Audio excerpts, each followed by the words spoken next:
Uh, hello. I hope you can hear me well. So today I'm going to be talking about the new season racing drones that I have. Hey Rob, hey Dan, thanks for joining. It's not gonna be too long. Most of the things that I have already that I have to do are already done. So I'm just gonna go ahead and start. Actually, before starting, let me just share this online. How do you share? I haven't done a live in ages. By the way, can you hear me well? Is the sound coming through correctly? Hopefully, yes. Uh, build that.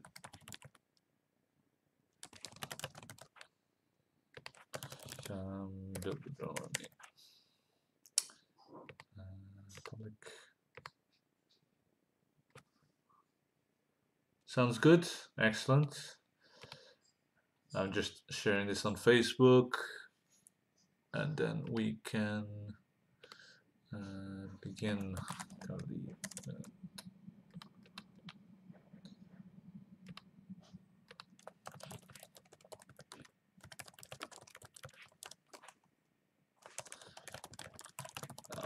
So cool. So the frame that I'm gonna build is from one of my sponsors, Raggy, my main sponsor actually, and actually have one built already, which is this one. Take the battery out. I was flying it earlier, but the weather is a bit crap in the UK right now, so you fly the minutes that you have available. Otherwise, you're just sulking at home. So a little bit about this frame. Let me check the lighting. Yeah, it's a bit better. There you go. The pod, as you can see, is a bit weird. It's like a demon. um, and oh, by the way, I made this. Well, I used another pods, which is this one, as like a base, and then I started adding stuff. And I'll go through that stuff in just a moment. So this is one of my 2018 racing quads. It's a 4-inch, and you can see how much is it weigh. And get the scales. Probably can see that, but I will tell you anyways. So it's 204 grams. 204 grams. Oh, it's not bad for a racing frame and for a racing quad. The props, these props are not the ones that I'm going to use to race because they're just too thin. They don't provide enough power. So in racing, if you want to do racing, you don't really want to be nice to your batteries. You actually want to be as hard as possible because it's all about explosive power rather than just going slowly and smooth around a fast course, unless obviously the course has a lot of turns, and then it becomes the smoothest quad can almost be the fastest depending on the pilot, obviously. So a couple of things about this frame. This is a 4-inch, but the arms can extend to 5-inch. And let me get that's the new one that I'm gonna build. So as I was saying, the arms extend from 4-inch to 5-inch. I guess you could put a 3 if you wanted to, but for racing, either 5 or 4. 4 actually is pretty cool. This has an insane speed. You guys don't even. I have an actual video. I was testing some stuff today, and I will show you Pig Demon. I will show you a couple of well, a video on how it flies. The XC, no, good for you. Yeah, it's a transformer, kind of. So this is what I do. I take a couple of these screws here, and I start attaching it to the arms.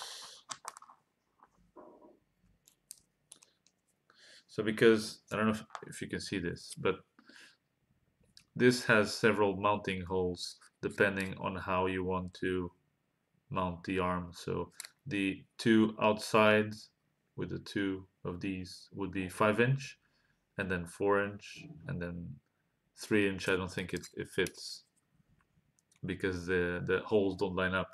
I think the inner one is 20-20, so the spacing is not correct. So it will do 4-inch and 5-inch, but I guess that's it. Oh, and I'm gonna show you.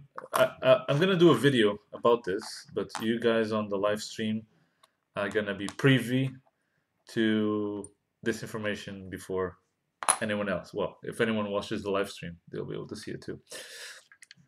The way that I'm gonna mount this is not so. It's not like your usual mounting. How everyone mounts their frames, basically, which would be normally like this. Let me get a strap so I can illustrate exactly what I mean. So imagine that that's the front of the quad, right? And then you would normally put a battery like this.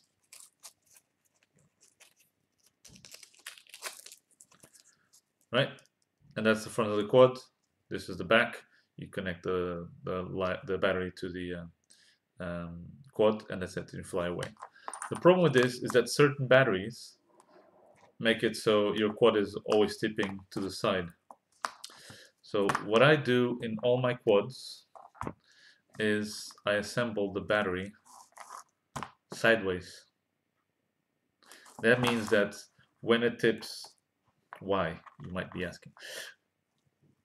When I'm at the start, if I want a bigger angle, I just need to tip my quad forward and it's ready to be launched, rather than what everyone else does, which is leave their quad like this, and then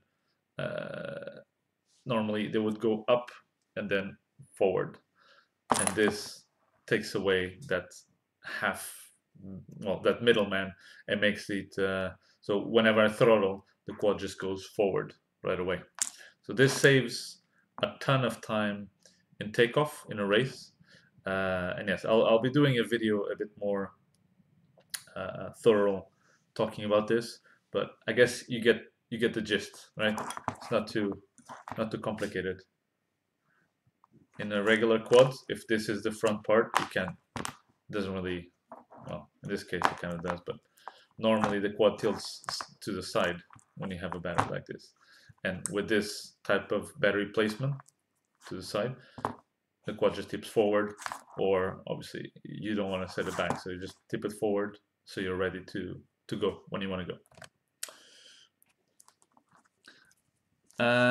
We don't use, well, sometimes we use launching blocks here in the UK, but it's not very common. I think we're starting to use a bit more, but again, it's not that common to actually see mounting blocks or launching blocks, or whatever you want to call it.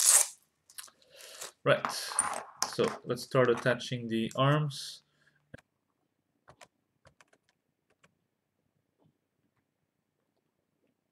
There you go. I think we're back now.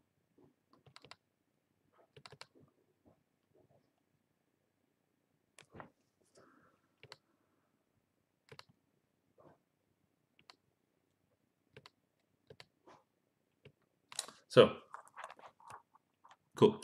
There we go. So as I was saying, if I put the arm in a certain way, it's gonna fit bigger size motors, and if I flip it, it's gonna fit the 1406 or 1408 type motors. So it depends what motor you want to put. It's how you put the arm up or down. And actually, I'm always I never know what is up or what is down. So I'm actually gonna start taking the old frame apart.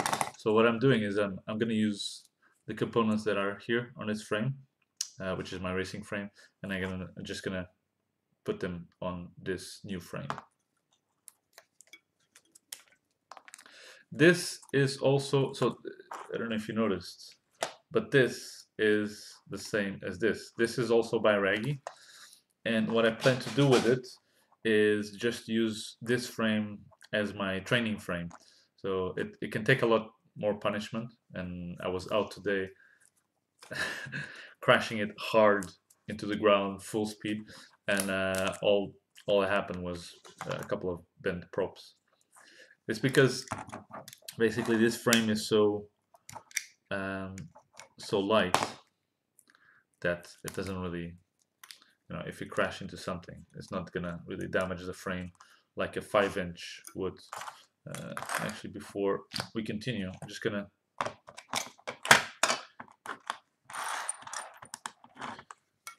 check the weight exactly of this frame, and it's 234 grams. So it's pretty good. It's a bit heavier than the other racing frame that I have, the carbon one, but that's to be expected. The thing is that with this, you can pretty much smash it as hard as you can into stuff, and nothing's gonna go bad. So the weight is I'm planning on using this type of batteries, or actually the 800. I've already tried them on a race. 4-inch. Hi there. Yeah, there's a 4-inch. There's a couple of 4-inch. It wasn't a quad. It was a kind of a tricopter. A Y4 actually. Yes, you're right. Yeah, there's a couple of videos of the Y4. Just have to look for it. It'll be on the description. Anyways, for this frame, what I'm planning to use is 800 to 1000 milliamp batteries, and that should reduce the weight compared to a 5-inch, for example. So if I put this here with the battery, should be like 300 or so, 350. No, yeah, 350, and that's 300. Yeah, 350. That's the weight of one of my 5-inch quads, period, without any battery. So this with the battery weighs as much as a 5-inch quad, and that's the this is the training one with a racing frame, 330 grams. So with a smaller battery, the weight should reduce to 300 and I don't know 310 probably, which for racing 300 grams, it's all included, is insane. Anyways, let's continue. Let's take out the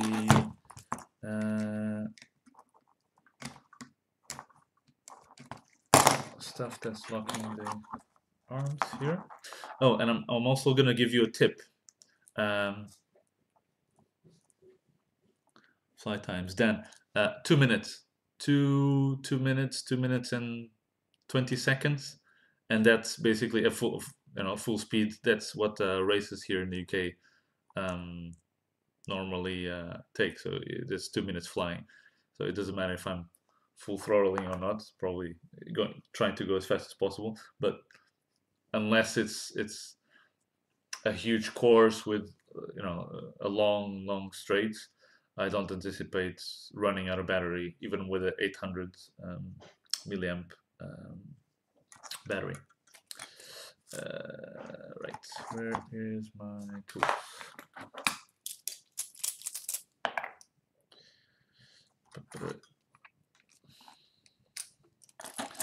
Oh yeah, so during the stream I'm gonna teach you guys a little trick that I just recently learned. Why am I taking this off? Actually, I don't need to take that off. Yeah, sorry, a little trick that I recently learned on how to save your motor wires from being destroyed. Like if there's a prop strike, I no longer have to worry with prop strikes on my motors.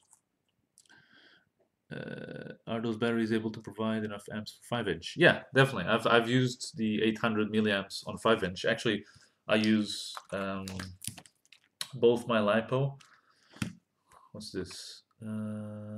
This Turnigy, I think. The Bolt ones, the high voltage ones. And I also use the ones from Achi. I don't know where the... where's my LiPo? See if I can find one. There we go. That's the mild LiPo ones. And like the difference in weight.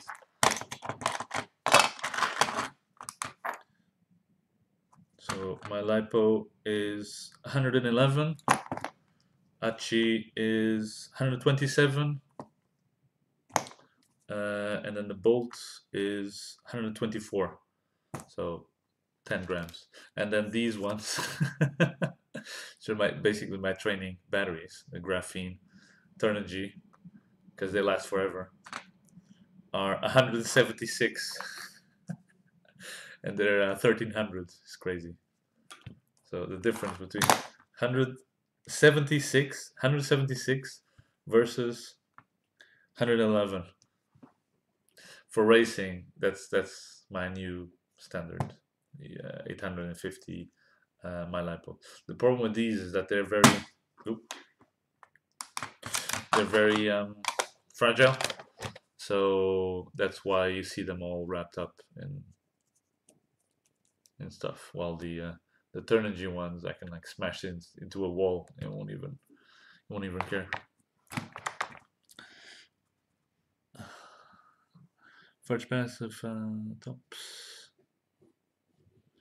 Lightest 365 inch. Yeah, I know.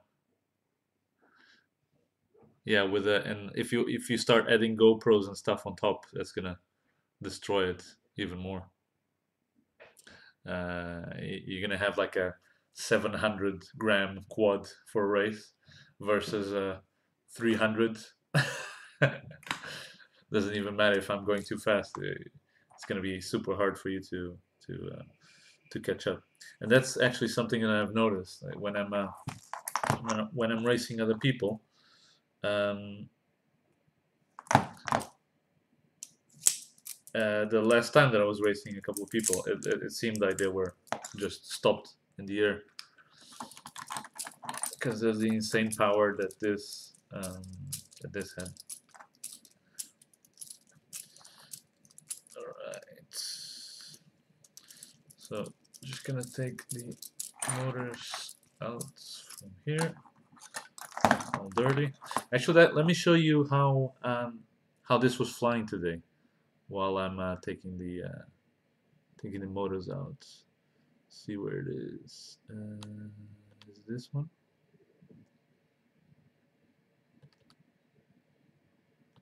I think so. Let me try. Oh, there we go. So that was today. Hopefully, yeah, the video is gonna start in my regular flying site. Trying to keep it low. Not gonna lie, it took 1 or 2 tries to be able to go like this. where I just smashed the quad into the ground. But yeah, I love that trench there. Super nice to fly in.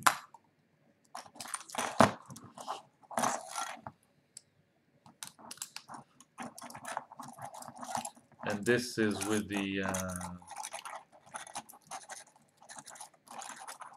this quad actually.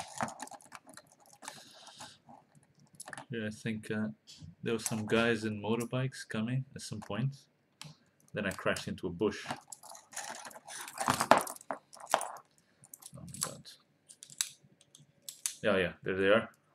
Guys on a motorbike, and I'm like, hey, I'm gonna chase you guys. Yeah, cool. And I think what happened is that I lost. Yeah, there we go. At some point in time, I lost connection. It wasn't really a failsafe. It's just I wasn't in control, and then suddenly I got control, but crashed into the ground.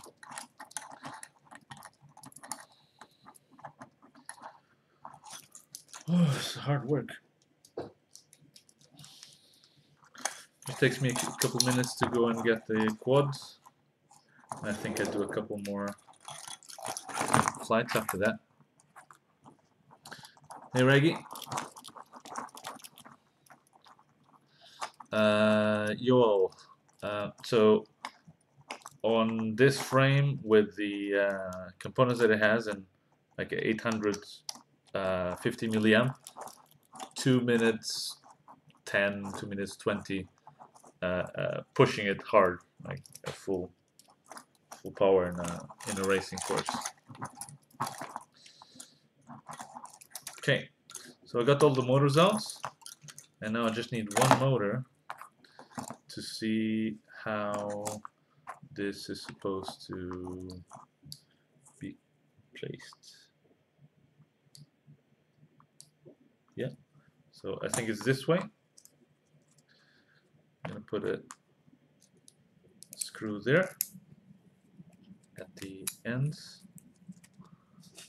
I need this.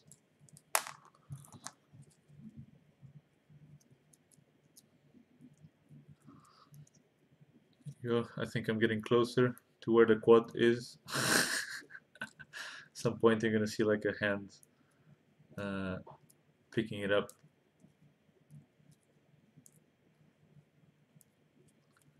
Oh, what am I doing?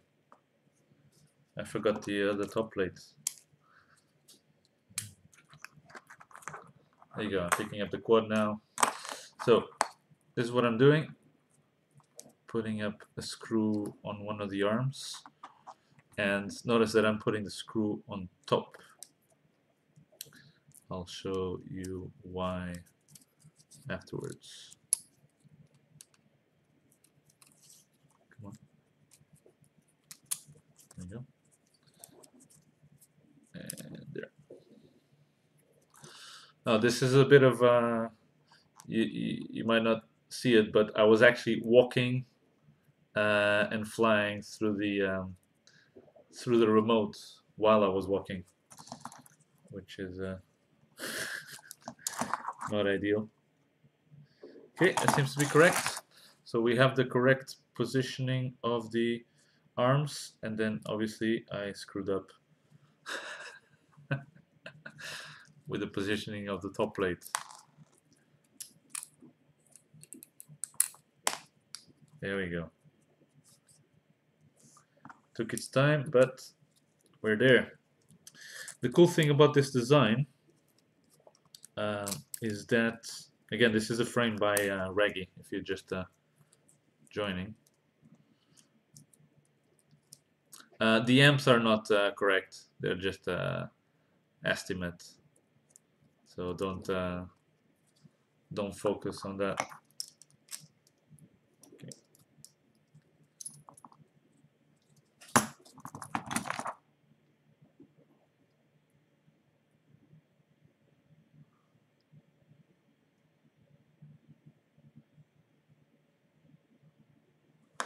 Huh, actually I think with the other one, no, that is it.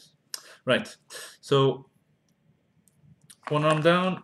Let's put the other ones in the same direction. Again, remember, if you're doing this as a 5-inch, you need to put the arms slightly more out. The holes for the screws are there.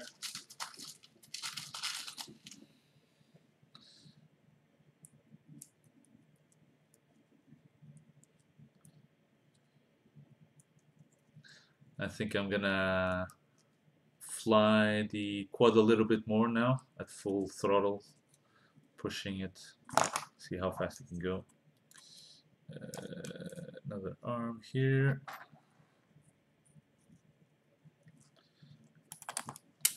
Almost there. Keep your horses on. Oh, hopefully I'm changing the battery. And then the video come back. Maybe. I don't remember. Pretty sure I'm changing the battery. But we'll see. If it goes... actually, I can check the video. Oh yeah. It'll be a moment, and then the rest of the video is gonna come up. What's the cam tilt? It's like 45 degrees. That's the minimum, I guess. Let's see here. And I'm using the run cam. No, sorry. Yeah, the run cam micro.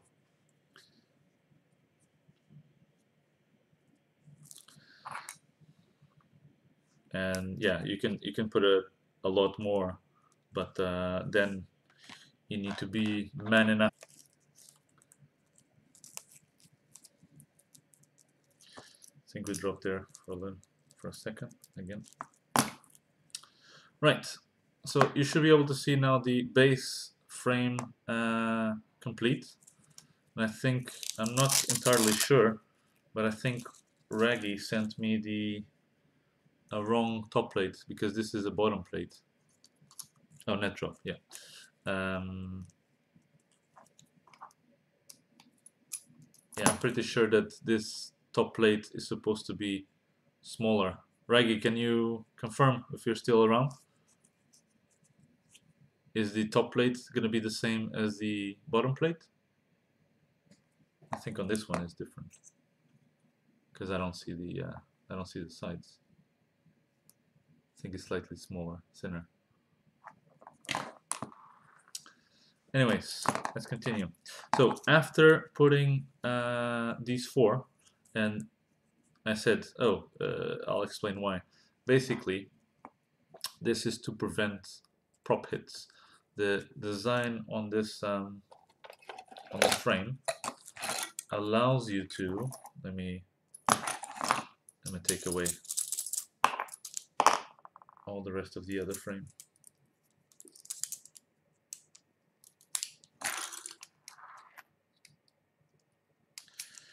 The design of this frame allows you to basically hide the motors. Hide the motor wiring in the side of the arms. So obviously you might know that if you're using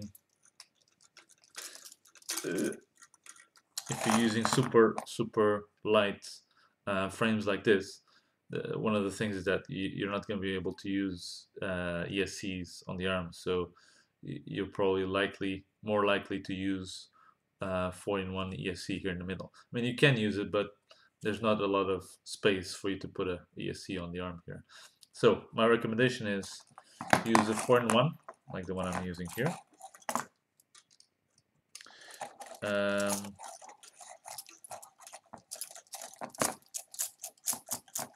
And then what you're gonna do when they come for you.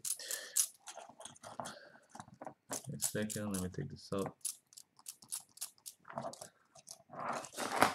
Something to hold it. So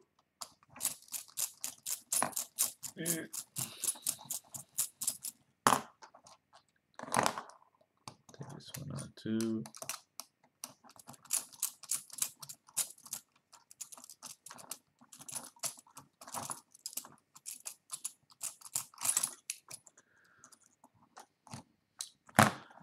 Okay, that's out. One more. Yes, as I was saying, when you put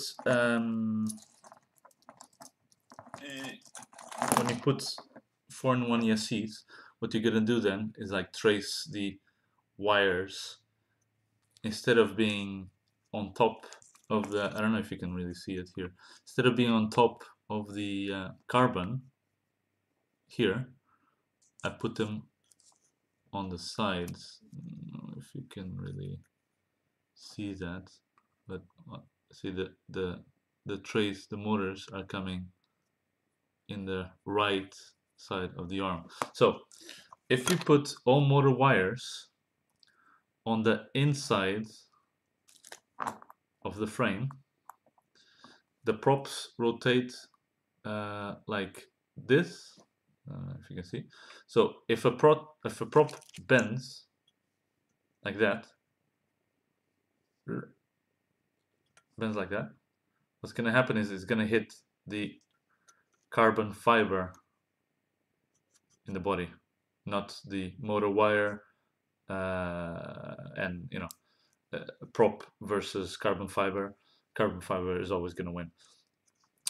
And this is my little tip for you guys in how to not destroy your motor wires.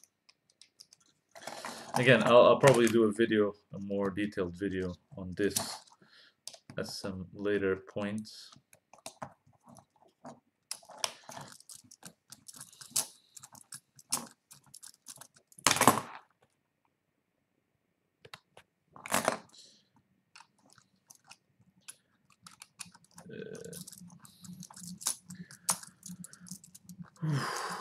So hot here.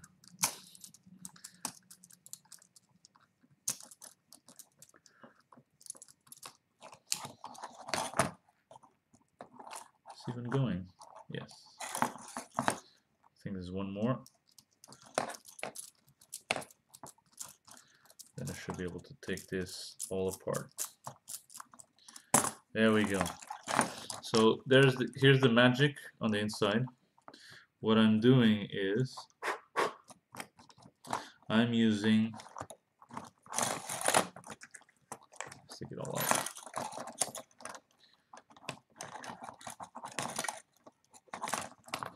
If I can.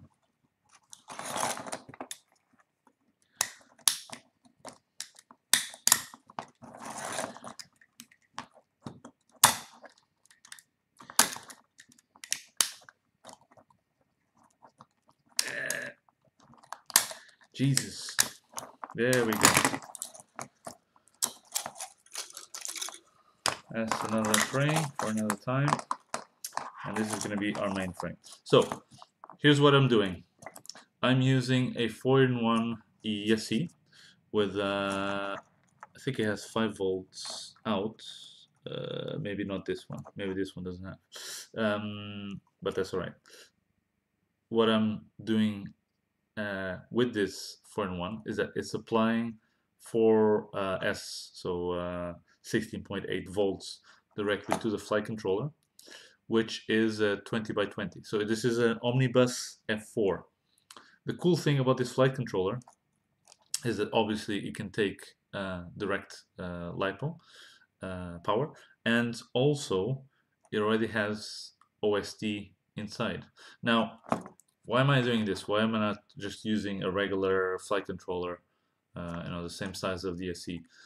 Because I don't know if you can see it, but the mounting holes for the top are structural. So they're holding on, if I put one here, see, that one plus the other 3 are going to be the structure where you're mounting your stuff. Now, I never liked having, let me go back to the,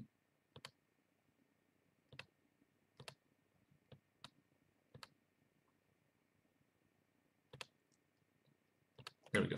I never liked having the flight controller connected to a metallic structure, because if you're crashing into stuff, if you're bouncing off of stuff, if you're, yeah, anything that you're doing wrong with your frame is going to be directly reflected on your flight controller if it's mounted on the structure. So I got myself a 3D printed conversion mount, which converts 30 millimeters to 20 millimeters. So that's the flight controller right there. And that allows me to basically soft mount the flight controller on top of the SE. So it goes something like this.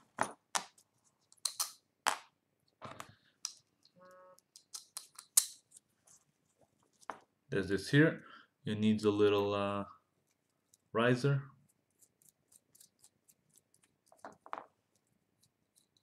I think the screw needs to be bigger as well. Little riser. You mount the 4-in-1 ESC on top of it, like so. I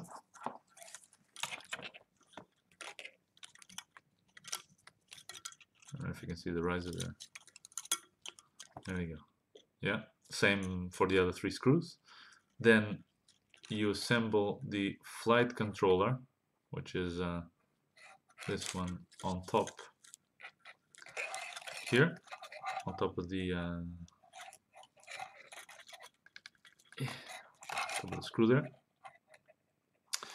And lastly, inside you have the receiver, and I'm using an what's it called? XM VTX03.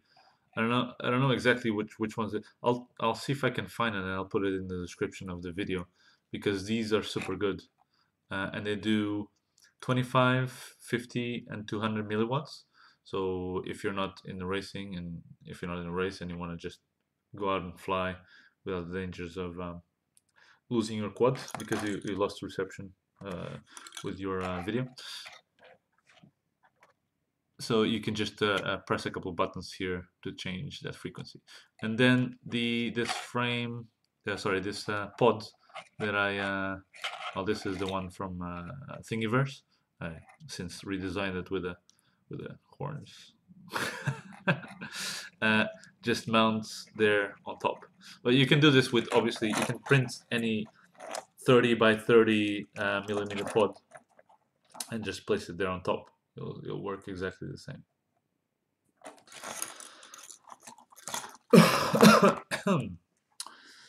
XM. Yes, XM is the receiver, but the other one is a VTX. Let me Google it. VTX03 or something like that. VTX03. Yes. So the VTX is called Ichin VTX03, and the receiver for my Tango is XM. But what I'm going to do is for racing, I actually prefer to use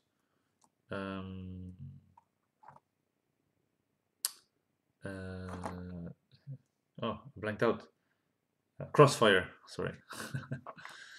I'm going to use the Ken guard. What do you mean oh, so Raggy sent me also a camera guard that I can put on top.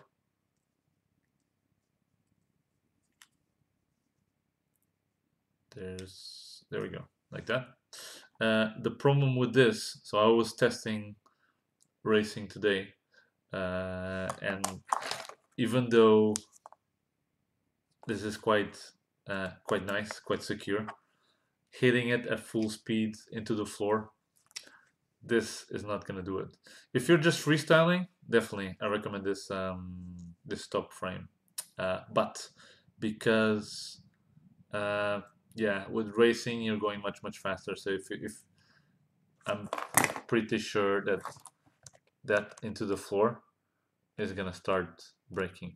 Also, another thing, another reason why I'm not using this is because I'm using the micro camera, the what's it called, micro run cam, and it unfortunately doesn't fit in here.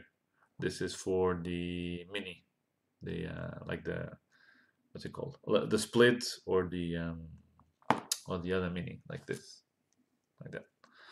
Probably what I'm gonna do is I'm gonna use this on this one because I like the color scheme. But that's for a different episode. Right, that's pretty much it. I'm just gonna,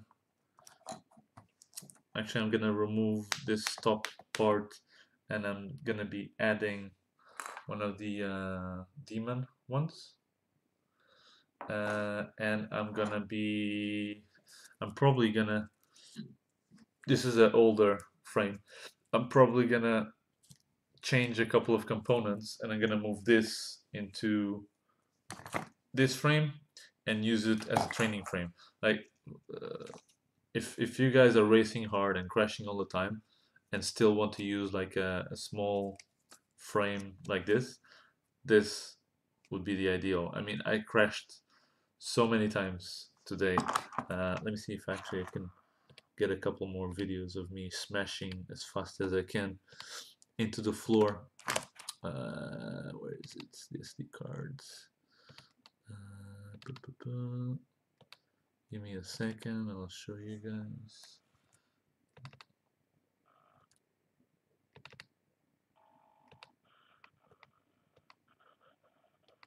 Not this one. No, I don't have it. Oh, maybe it's this.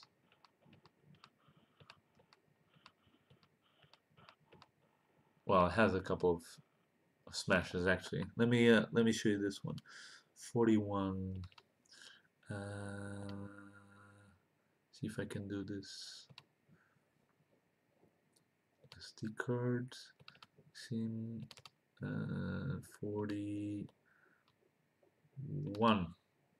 Oh, if I do this, you should, yes, there we go. I am the lords of the live stream. Thank you very much. You're welcome. Yeah, so that the flight that you just see right now is done with this frame. You can see me taking out a couple of plants right off the bat, and then speeding through the little tight corridor until, oops.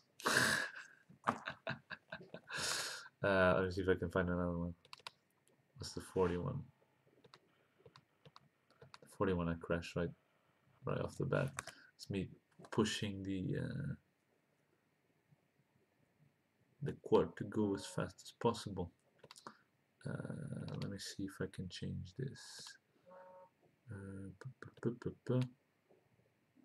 40. That one? Yeah. So I think I'm gonna smash into something on this one, but I don't know exactly where it is. I'm sure I recorded like a full throttling. There we go, into a tree. I recorded some full throttling into, like, straight into the floor with this frame. Not on purpose, obviously. Let's see. Oh yes. Is it? I think so. It might be just after I recover the squad. Let me see what you guys are saying in the chat. More throttle.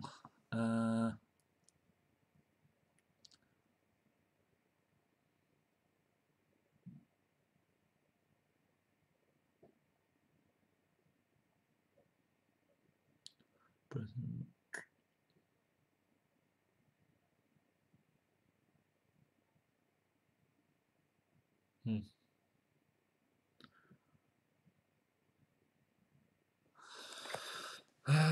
There we go. So I'm taking the quad back now. Let me see. I'm gonna assemble it just for you, Raggy Man. I'm gonna assemble this here and see how it would look.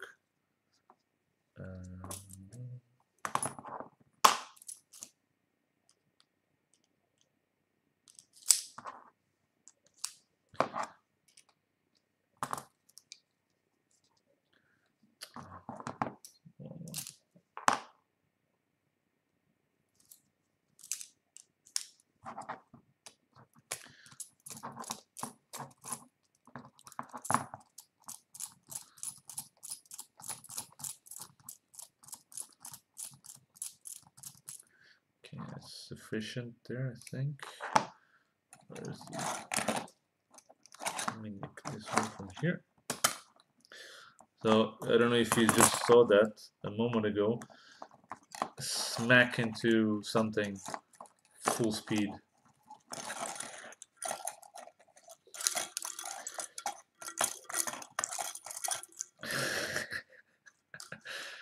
This is how you remove a flight controller. No wonder my stuff never worked properly.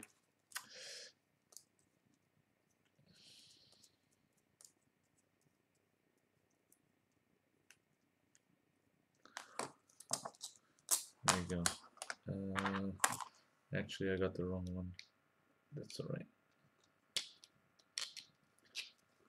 Okay.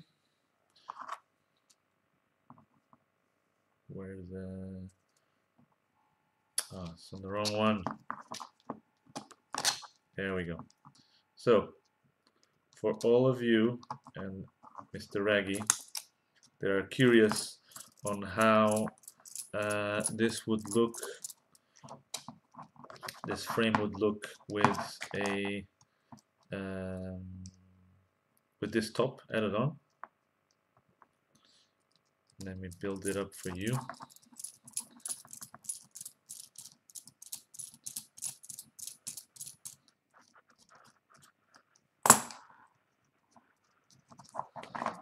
So I believe that you put this, and it works only for a mini micro. There we go. I have a mini here. Let me change this to... Oh, there we go. I think I'm gonna do another flight. So you can see here, that's not gonna fit the micro. I have one here somewhere.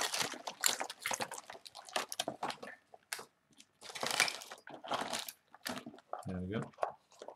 The micro is too small. I would squish the... Nope. But if you use this one,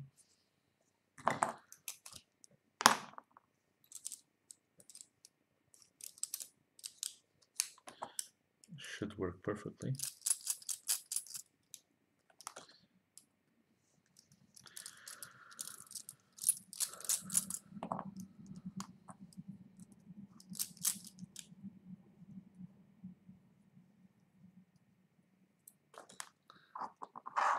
There I'm flying the Raggy frame full speed again.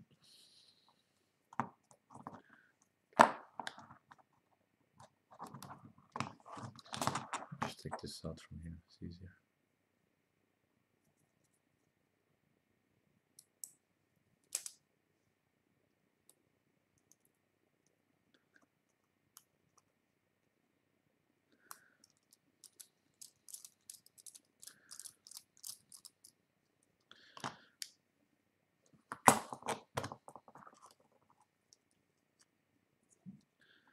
Kind of like this top mount. I'm definitely gonna use this somewhere, but